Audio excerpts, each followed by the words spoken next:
Willkommen zu dieser technischen Anleitung zum Thermomix TM31.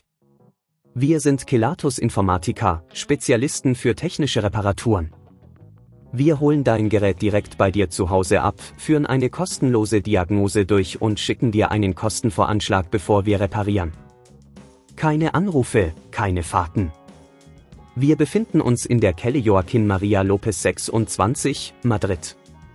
Bequem, transparent und professionell. Link in der Beschreibung. Viele Nutzer berichten, dass die Messer ihrer TM31 ein furchtbares Schleifgeräusch machen. Dieses Geräusch entsteht oft, wenn die Klingen abgenutzt sind oder sich Ablagerungen gebildet haben.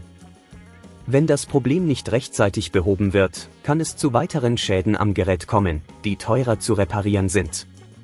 Für diese Reparatur benötigst du einen Kreuzschlitzschraubendreher, ein neues Messer für die TM31 und eventuell eine Zange. Beginnen wir mit dem Öffnen des Geräts. Stelle sicher, dass der Thermomix vom Stromnetz getrennt ist. Entferne die Schrauben an der Unterseite des Geräts mit dem Kreuzschlitzschraubendreher. Achte darauf, die Schrauben an einem sicheren Ort aufzubewahren, damit du sie später wieder verwenden kannst.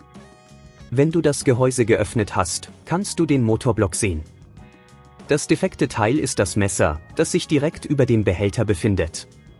Um das Messer zu entfernen, ziehe vorsichtig daran, aber achte darauf, dass du die Klingen nicht beschädigst. Wenn es festsitzt, kannst du die Zange verwenden, um zusätzlichen Halt zu bekommen. Achte darauf, nicht zu viel Kraft anzuwenden, um andere Komponenten nicht zu beschädigen. Jetzt, wo das alte Messer entfernt ist, nimm das neue Messer und setze es vorsichtig in die Halterung ein. Stelle sicher, dass es richtig sitzt, bevor du es festziehst. Als nächstes setze das Gehäuse wieder auf und schraube alle Schrauben fest.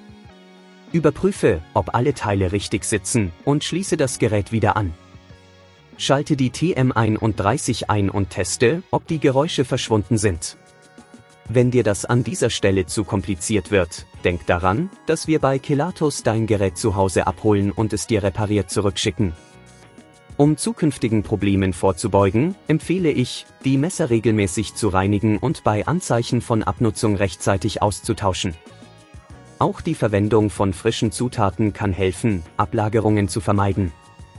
Wenn du kein Risiko eingehen willst, bei Kelatus holen wir dein Gerät ab, reparieren es und liefern es dir nach Hause, deutschlandweit. Link in der Beschreibung.